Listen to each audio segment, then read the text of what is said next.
Good afternoon. My name is Mark Evanier, and I'm only doing 6 panels at this convention, a new low for me.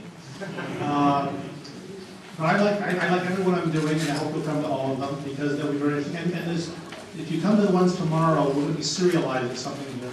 Tomorrow afternoon, in this room or not, I'm doing a spotlight on Gary here, and also on Roy Thomas, who is yet to join us.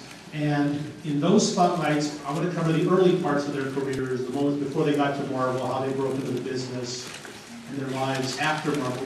For this panel, we're just going to talk about the years that these gentlemen, assuming Roy ever shows up, were at Marvel Comics. And I'm guessing from the age range of this audience, most of you are like me, you were reading Marvel books when they were doing the book, working there, and enjoying them.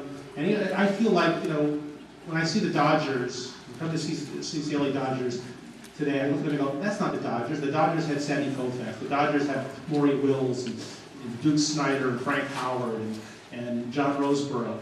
Those aren't the Dodgers to me. To me, Marvel Comics is Stan and Jack and Steve and Don and John and Roy and Gary and all those people. So it's real nice to be able to talk to these people and find out more about that era. And the last few years, I've been fascinated at various conventions to get a chance to interview people like Gary and like Roy Thomas, who is slowly making his way to the stage even as I speak. And I can introduce you to Mr. Gary Friedrich, ladies and gentlemen.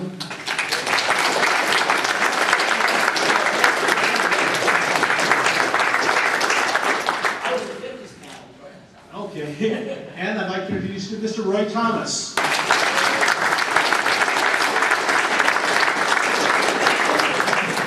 Now, we're going to talk about, in your spotlight tomorrow, we'll talk about how you got to Marvel, your past career, we'll talk about your career after you left the editor job at Marvel.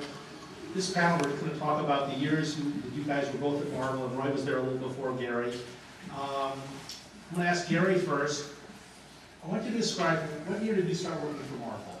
I started working for Marvel in '66. Okay. Describe for me that office.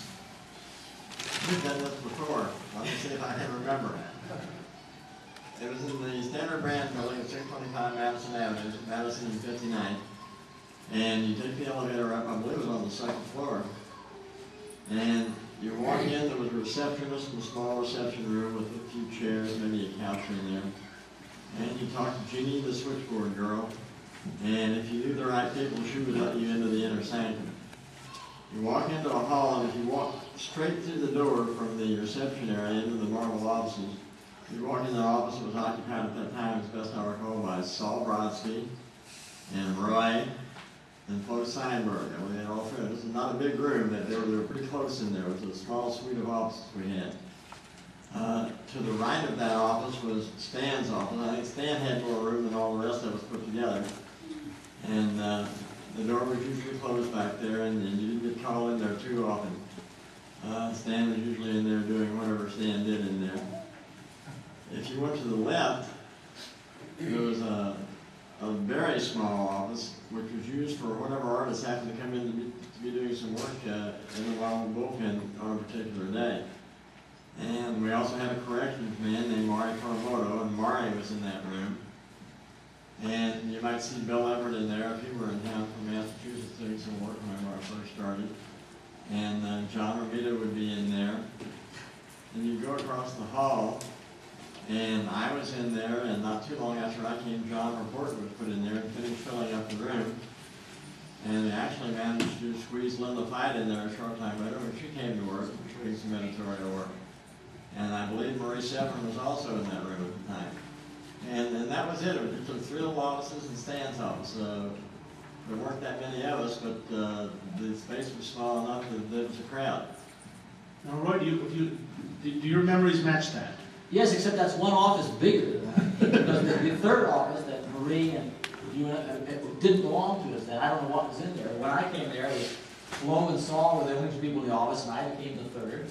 Stan, of course, had his office, which was the biggest. And then across the hall, there was Marie Severin, a little space for anybody who might be there, and some woman who was working on commercial comics, who was gone a few months. I remember writing something for Hojo Cola or something, and that was it. And Denny O'Neill then came in that office, and he came out a couple months later. That was it. So it had actually grown by a year and a half later when Gary started on staff. Now this was at, Destroyed by leaps and bounds. now this was at 625, right?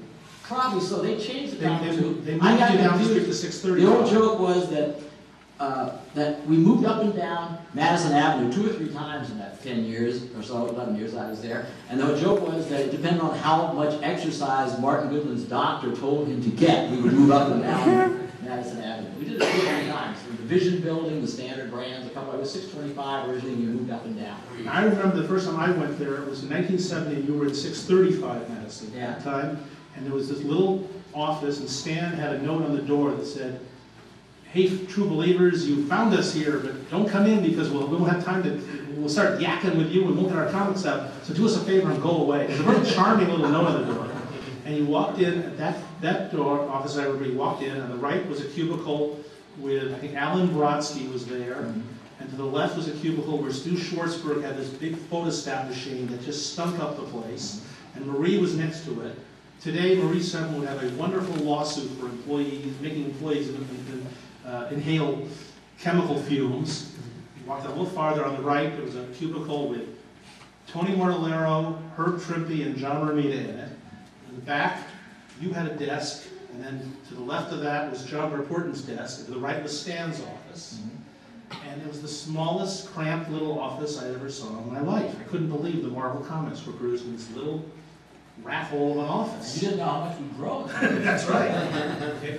Now, Roy, when you were working in these offices, did you do much of your writing in the office, or was it all editorial and you wrote at home? Well, that's the weird part. I was hired not as a assistant editor. I'd been that at DC for those couple of weeks, editorial assistant for the Superman books. But I was hired to be a staff writer after Stan gave me this writing test.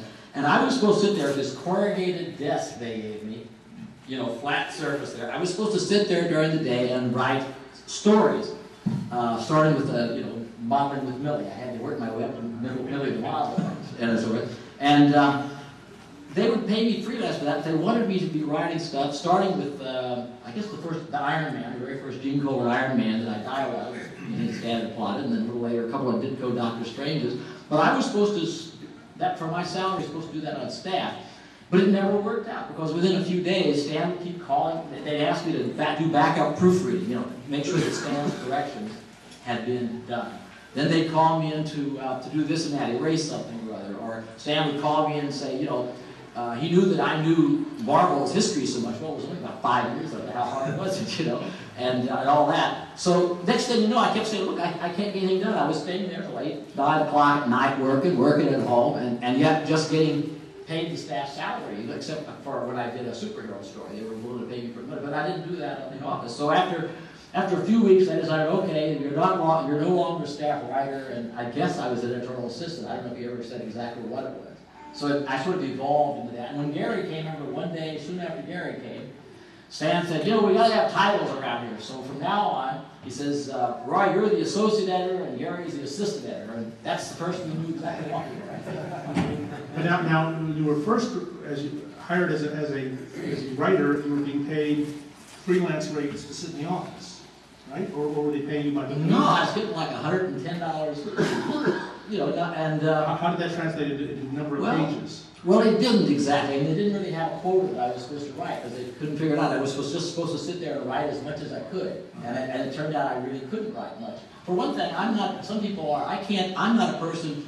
Gary could do this, but I can't write when there's music on, at least verbal music. And most of the stuff I'd like to do, you know, early rock and roll, Sinatra, things like that. It's all mostly verbal. I mean, you know, some jazz and classical, and I can't do that and work at the same time. So when there was talking in the office, and there always was, Saul's on the phone to somebody, the phone's ringing, Stan comes in, I just found that I wasn't ever able to concentrate and get anything done. So I was an amazingly wonderful flop at being a staff writer, and that's how I ended up being the editorial. Okay. Now, they gave you that Iron Man to dialogue that Stan had, and then they stuck you with Dr. Strange. You did the last 2 Dr. Strange. No, because then I got yanked off that when I did Sergeant Fury and stuff, and Denny O'Neil took over and did 2 or 3 of the last ones, including the very last one Ditko did. Then Stan came back very briefly to break Bill Everett in, and then he abandoned the rest of it. Now, Stan has a mental block. He swears. He's a Lego set all by himself. One of the dozen arguments I've had with Stan over the years is he swears that he dialogued